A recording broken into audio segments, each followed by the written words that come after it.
Chepauk CSK கோட்டடா அப்படின்னு KKR அணிய கதிரை விட்டு சிஎஸ்கே அணி வேற லெவல்ல வந்து வீசி சம்பவம் பண்ணியிருக்காங்க. கேகேஆர் விசஸ் சிஎஸ்கே இவங்க ரெண்டு பேருக்கும் இடையான 22வது ஐபிஎல் மேட்ச்ல டாஸை வெற்றி பெற்ற ருத்ராஜ் கேட்டுவா நான் முதல்ல டாஸை வெற்றி பெற்றிருக்கேன், நானே பந்து வீசுறேன்னு பந்து வீச்ச தெரிவு செஞ்சாங்க.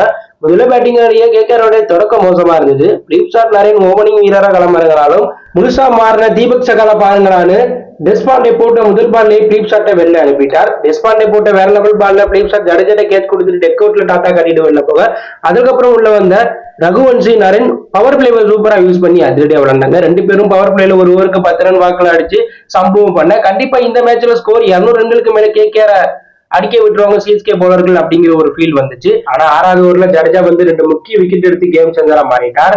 6வது ஓவர் அப்ப கேகேஆர் 50 ரன்களுக்கு மேல அடிச்சிருப்பாங்க. அந்த ஓவர்ல முதல் பால்ல ரகுவன்சி கௌதம் சாக்கா அடி 6 அடிக்க ட்ரை பண்ணும்போது 18 பாலுக்கு 24 ரன் அடிச்சிருக்கும் போது ஜடேஜா போட்ட பால்ல எல்பி ஆயிட்டு வெளில போயிட்டார். அதே ஓவர்ல 5வது பால்ல நரன் 20 பாலுக்கு 27 ரன் அடிச்சிருக்கும் போது ஜடேஜா போட்ட பால்ல டீக்சானாட்ட கேட்ச் கொடுத்துட்டு டீக்சானாவே கேட்ச் பிடிச்சி நிறைய அவுட் ஆயிட்டு வெளில போயிட்டார். அதுக்கப்புறம் உள்ள வந்த வீரர்கள் யாருமே பொறுப்போட விளையாடல.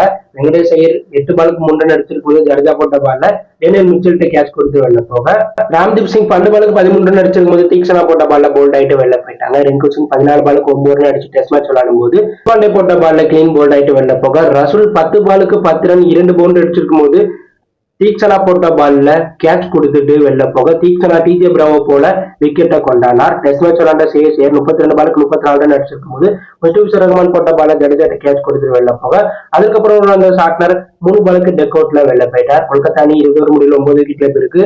137 ஒரு கம்மியான டார்கெட் சிஎஸ்கேக்கு செட் பண்ணாங்க. இதே கொல்கத்தா அணி இதே பிளேயிங் லெவலை வைத்துதான் டெல்லிக்கு எதிராக டெல்லியோடைய சொந்த மைதானத்துல 270 ரன்களுக்கு மேல அடிச்சாங்க. ஆனா இந்த சிஎஸ்கே அணியில பதிரானாவும் இல்ல, தீபக் சகாலும் இல்ல. இந்த பவுலிங்கை வச்சு எப்படி சிஎஸ்கே பந்து வீச போறாங்கன்னு பார்த்தா கேகேஆர் போன்ற ஒரு கடப்பார அணியை 137 ரன்குள்ள சுருட்டி சம்பவப்பட்டாங்க. சிஎஸ்கே அணி பந்து வீச்சு தரப்புல டெஸ்பாண்டே 4 ஓவர் வீச்சு 33 ரன்களை விட்டு கொடுத்து 3 விக்கெட்டும், முஸ்தபிசர் ரஹ்மான் 4 ஓவர் வீச்சு 22 ரன்களை விட்டு கொடுத்து 2 விக்கெட் எடுத்து மீண்டும் ஃபுல் கேப் போல்டா மாறி இருக்கார்.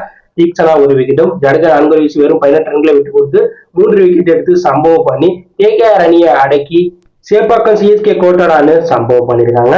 கண்டிப்பா இந்த டார்கெட்டை சிஎஸ்கே அணி 15 ஓவருக்குள்ள அடிச்சு மீண்டும் வெற்றி பயணத்தை தொடங்கிடுவாங்க. சிஎஸ்கே மிரட்டலான பந்து வீச்சை பத்தி நீங்க என்ன நினைக்கிறீங்க அப்படின்னு கருத்து கவலை லீவ் பண்ணுங்க. இந்த பிடிச்சிருந்தா லைக் பண்ணுங்க, ஷேர் பண்ணுங்க, கமெண்ட் பண்ணுங்க. மறக்காம நம்ம சேனலை சப்ஸ்கிரைப் பண்ணி ஃபாலோ பண்ணுங்க. தேங்க்யூ ஃபார் வாட்சிங்.